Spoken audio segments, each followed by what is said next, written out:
उसको ओवरथ्रो कर दे। ये एक वेरी डेंजरस सिचुएशन है। लेकिन अभी देखना है कि ईरान की रिटेलिएशन कैसे आती है, बिकॉज इसमें लिमिट्स हैं। Because by and large going to be drone या मिसाइल हैं, इसके लिए इजराइल ने ऑलरेडी तोड़ किया हुआ है। और पहले ये था कि इराक से और किसी हद तक लेबनान से और सीरिया से अटैक कर लेते थे, लेकिन अभी जो है वहाँ पे काफी वीकनिंग है। शायद ये फैक्टर्स हैं, लेकिन इसके आई थिंक अभी देखना है कि चाइना और रशिया कैसे प्ले करते हैं। बिकॉज अगर उनके एलाइज को इस तरीके से मारा जाता है और कमजोर किया जाता है तो चीजें फिर बहुत ज्यादा आगे जाएंगी। वकार साहब कहिएगा, क्या ये कशीदगी लेबनान, शाम, इराक और यमन में मौजूद जो प्रॉक्सी तंजीमें हैं उनके किरदार को मजीद बढ़ाएगी? जी, उसमें डेफिनेटली ईरान का जो आप कह रहे हैं इनडायरेक्ट स्ट्रेटजी रही है कि ये तीनों तरफ से, चाहे वो यमन में हुतीज हों और जो क्लोजर एलाइज थे लाइक हिजबुल्लाह, तो फिजिकली अटैक कर सकती है इस हमास से, तो वहाँ पे एक वीकनेस तो है। और आप देखें उसके लिए टॉप लीडरशिप में ऑलमोस्ट 5 जो आप कह रहे हैं 5 लेयर्स में लीडरशिप को शहीद किया जा चुका है। तो अभी शायद वहाँ पे यंग लीडरशिप होगी। दूसरा एक हिजबुल्लाह के साथ भी इन्होंने भी बातचीत कर ली थी। Limit to which you can fight, 1 साल से लड़े, तो एक आई थिंक कैलकुलेशन है। लेकिन मेरे ख्याल में जो वेस्ट ने कैलकुलेट नहीं किया वो ये है कि जो इफेक्ट होगा एविएशन और मैरीटाइम जो सारा ट्रेड है, इसका उनको अपना नुकसान कितना ज्यादा होगा, तो ये आई थिंक रियलाइज करेंगे। दूसरा I think OIC should also now come up, because देखें ये बारी बारी मारा जाना, देखें पहले पाकिस्तान पे अटेम्प्ट हुई है, देखें एक है एस्टैब्लिश न्यूक्लियर पावर अल्लाह के फजल से पाकिस्तान और एक इमर्जिंग न्यूक्लियर पावर थी ईरान में। और खित्ते में ये भी है, टर्की भी सोच रहा है यहाँ पे इस्तांबुल में ये न्यूक्लियर पावर होनी चाहिए, because otherwise you are helpless. इस तरीके से इम्यूनिटी है इनको, इस तरीके से सपोर्ट है। तो मेरे ख्याल में ये चीजें लॉन्ग टर्म में शायद वेस्ट को बहुत ज्यादा नुकसान हो, लेकिन फिलहाल ये तो सी ईरान का साहब जिस तरह चीज़ें तसलसल से चलती आ रही हैं, साल 1.5 साल से हमने देखा कि वहाँ पे गजा का जिस तरह से मुहासरा किया गया, फिर तबाही हुई, हज़ारों की तादाद में वहाँ पे जो लोग थे उनको शहीद किया गया, फिर जिनकी प्रॉक्सीज की हमने बात की हिजबुल्लाह और हमास, उनको वहाँ पे कमज़ोर किया गया, और फिर उसके बाद देखा हमने कि फर्दर आगे बढ़ा और ईरान पर हमला हुआ। और आगे अब फर्दर क्या देखते हैं, क्योंकि अमरीका अभी भी कहता है, बरमला इजहार किया गया अमरीका की जानिब से कि अगर ईरान ने जवाबी हमला किया इसराइल पर तो अमरीका जो है वो इसराइल का साथ देगा। ये प्रिसाइसली यही देखें, अभी जो लास्ट टाइम ईरान ने अटैक किया था मिसाइल के साथ, सावधान इसको पूरा रीड किया गया, उसको मेरे ख्याल काफी अरसा हो गया कि क्या क्या कैपेबिलिटीज हैं, कौन कौन से बेसिस से हो सकता है और कौन कौन सी एयर स्पेसेस जहाँ पे इंटरसेप्शन है। तो इसराइल ने भी अपनी इस्तेदाद बढ़ाई होगी, जो स्पेशल एयर डिफेंस सिस्टम है, तो उनको पता है कि अभी probably they can one take it on themselves. और अगर ईरान फिर रिटेलिएट करता है, अभी भी खबरें हैं कि कुछ इंटरसेप्शन हुई हैं इनके जो आप कह लें ड्रोन वगैरह हैं, तो उसमें अभी देखना है कि ईरान की जो कैपेबिलिटी है उसको कैसे न्यूट्रलाइज किया जाता है। और अगर ये पैटर्न स्टैब्लिश हो जाता है और इसमें यूएस भी आ जाता है, specially for air defence system, because इनके वहाँ पे बेसिस भी हैं, तो ये फिर बड़ी आई थिंक खतरनाक सिचुएशन होगी। नाउ वी हैव टू सी कि ईरान के पास स्ट्रेटजी क्या है, बिकॉज अल्टीमेटली ईरान के लोग भी इस चीज को देख रहे होंगे कि एक मुल्क जो है उठता है रोजाना आके आप पे हमला कर देता है और आप काइंड ऑफ हेल्पलेस है। तो आई थिंक ये बहुत बड़े फैक्टर होंगे, लेकिन लॉन्ग टर्म में पूरे ओआईसी को नाउ दे शुड रियलाइज कि ये इस ठीक है। वकार साहब हमारे साथ ही मौजूद रहिएगा। मंसूर जाफर साहब माहिर मशरिक वस्ता उमूर हमारे साथ मौजूद हैं, उनको भी ट्रांसमिशन में वेलकम कहेंगे। मंसूर साहब कहिएगा, अगर हम बात करें इस वक्त इसराइल और ईरान की जो कशीदगी की सूरत हाल है और जो जंग की सूरत हाल एक तरह से कहेंगे जो चलती आ रही है, इब्राहिम मुआहदों के मुस्तकबिल पर आप क्या समझते हैं, क्या असरात मुरतब हो सकते हैं कि इसराइल के अरब ममालिक के साथ ताल्लुकात मामूल पर लाने की कोशिशें रुक जाएंगी? मैं समझता हूँ जी कि ये वो पूरा जो गेम प्लान है वही तलपट करके रख दिया है ईरान पर हमले के बाद इसराइल और अमेरिका ने मिलकर, क्योंकि आपके इल्म में है कि इस हमले से पहले बहुत ही बड़े पैमाने पे जो 2 रियासती हल के लिए जो कोशिशें हैं वो जारी थी, खासतौर पे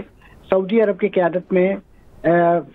फ्रांस के साथ मिलकर 18 तारीख को यूएन पे एक कॉन्फ्रेंस होने जा रही थी, जो बुनियादी तौर पे एक फॉलो अप कॉन्फ्रेंस थी, जो डोनाल्ड ट्रंप के दौरे सऊदी अरब और यूएई के मौके पर जो जीसीसी कंट्रीज का समिट और अमेरिका का समिट हुआ था, वहां पे ये तय पाया था कि इस दो रियासती हल के हवाले से बात को आगे बढ़ाया जाएगा, और सऊदी अरब को ये इनिशिएटिव दिया गया था। और उन्होंने दीगर जो ममालिक हैं यूएन के अंदर, फ्रांस खास तौर पर उनके साथ था, उन्हें मिलाकर ये कॉन्फ्रेंस का इनकाद करना था। मैं समझता हूँ कि ये ईरान पर हमला तो अपनी जगह इसराइल ने किया ही किया है, इनडायरेक्टली ये उन कोशिशों पर भी हमला है, उस प्रोसेस को भी टॉर्पीडो करने की कोशिश है, जिसके नतीजे में जो आपने सवाल किया कि अरब दुनिया के पास अब जो अब्राहम माहिदे के हवाले से जो स्कोप है वो क्या रह गया है। तो इसराइल ने तो अपना गेम प्लान जाहिर कर दिया और अमेरिका ने भी जाहिर कर दिया है कि वो सारी चीजों को बुली करके कंट्रोल करना चाह रहा है, क्योंकि उनका किसी दूसरे फरीक को फरीक मानकर मामले को हल करना जो है वो उनका मंशा और मकसूद नहीं है। यही वजह है कि वो फलस्तीनियों को उनके साथ तमाम माहिदात करने के बावजूद, ओस्लो माहिदा करने के बावजूद, वाई रिवर रिकॉर्ड करने के बावजूद, उसके बाद आप रिसेंट ये जो सीज फायर की पूरी एक सीरीज देख लें, उनके साथ करने के बावजूद हर बात से उसने बैकआउट किया है। तो लिहाजा ऐसी कौन सी जमानत है कि जो इन अरबों को अब दी जाएगी जिसके नतीजे में वो इसराइल को तस्लीम करने के लिए ये अमन माहिदात की या अब्राहम अकॉर्ड की लड़ी में परोए जाएंगे, क्योंकि इसराइल ने ultimately one after the other सबके साथ यही सलूक करना है। क्योंकि इस वक्त ईरान ने जितनी ज्यादा लचक दिखाई थी जौहरी तवानाई के हवाले से और अपने यूरेनियम अफजूदगी के प्रोग्राम के हवाले से, इसराइल को तो वो भी पसंद नहीं आई। उन्होंने इस बात का भी इंतजार नहीं किया कि एक छठा राउंड मुमकिन है, उस पर होने वाली पेशरफ्त को बहाना बनाकर वो कहते हैं कि जी हम एक डेडलॉक पे पहुंच गए हैं, so there is no way out, we are going to attack Iran. तो उनके पास एक जस्टिफिकेशन होती है, लेकिन उन्होंने तो 2 दिन का भी सब्र नहीं किया, क्योंकि उनका जो बैकएंड पे वो गेम प्लान है वो डिफरेंट है। यही वजह है कि आपने देखा कि हमले से कुछ दिन पहले ही अमेरिका ने इस नौयत के इशारे, इस नौयत की ट्रैवल एडवाइजरीज जारी करना शुरू कर दी थी, जो मुकम्मल इस बात का पता दे रही थी कि इसराइल और अमेरिका बाहमी कनामेस के साथ जो है इस पूरी गेम प्लान का, वॉर गेम प्लान को जो एग्जीक्यूट करने के लिए इस वक्त सर जोड़े बैठे हैं। और यही वजह है कि आपने नोट किया कि नेतन्याहू की हुकूमत के खिलाफ जो एक कनीसेट के जो इसराइली पार्लियामेंट के डिसॉल्व की जो करारदाद थी, उसे भी अमेरिका ने दबाव के नतीजे में जो नाकाम करवाया, ताकि इसराइल में नेतन्याहू की हुकूमत जो है वो गिर ना पाए। और इससे पहले इसी तरीके से दीगर जो उनकी अपोजिशन पार्टीज हैं उनको भी चुप करवाया गया। ये पूरा का पूरा एक गठजोड़ है इसराइल और अमेरिका का। बुनियादी तौर पर मंसूर साहब, कतल कलामी के लिए माजद यकीनी तौर पर ये गठजोड़ है और हमने देखा भी इसमें। और आज अहम बयान सामने भी आया है अमेरिकी सदर का, वही कहते हैं कि हम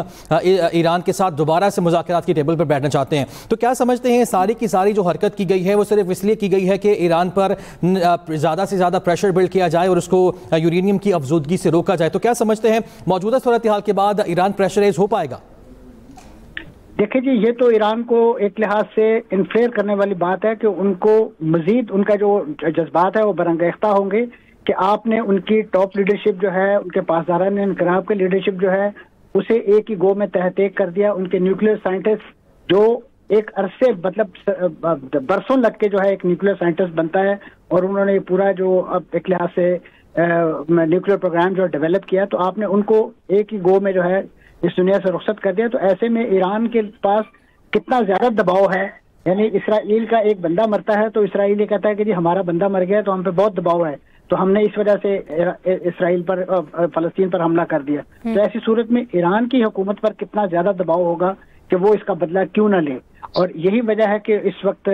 ये जो एक इब्तदाई रद्द-ए-अमल हमें ड्रोन्स की सूरत में देखने को मिला है, ये पहली बार हुआ है कि इन ड्रोन्स के जो रूट है वो इस वक्त आइडेंटिफाइड है और बिल्कुल वहां पर इससे पहले कभी भी उर्दन से गुजरने वाले ड्रोन्स को देखकर उर्दन ने सायरन नहीं बजाए। ये पहला मर्तबा है कि वहां पे ये अलर्ट जारी किया गया, क्योंकि उन्हें मालूम था कि यहाँ पे जो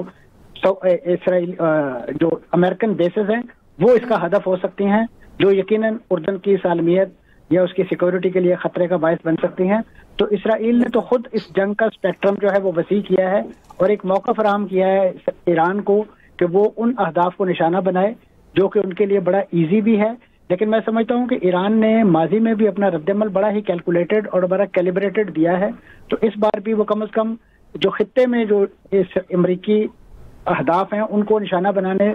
के करेगा भी तो बहुत महदूद अंदाज में, लेकिन जहां तक इसराइल को टारगेट करने की जरूरत है या बात है, मैं समझता हूँ उसके लिए इस वक्त ईरान की जो हुकूमत है उस पर बहुत ज्यादा दबाव है कि वो एक ऑल आउट जंग के नतीजे में एक रद्द-ए-अमल दे, ताकि इसराइल को एक पैगाम जाए कि उन्होंने ईरान को जो है इस मौके पे ललकार के और खासतौर पे कमजोर जान के ये जो हमला किया है। ईरान इस कदर कमजोर नहीं है। आप देखिए कि इस वक्त इसराइल में हू का आलम है, उनकी जितनी आबादी है वो इस वक्त जेर जमीन बंकरों में पनाह लेने पे मजबूर है और इस गर्मी और हबस के मौसम में उनके लिए ये तो फलस्तीनी नहीं है कि जो भूखे प्यासे महीनों रह सकेंगे, ये तो वो लाडले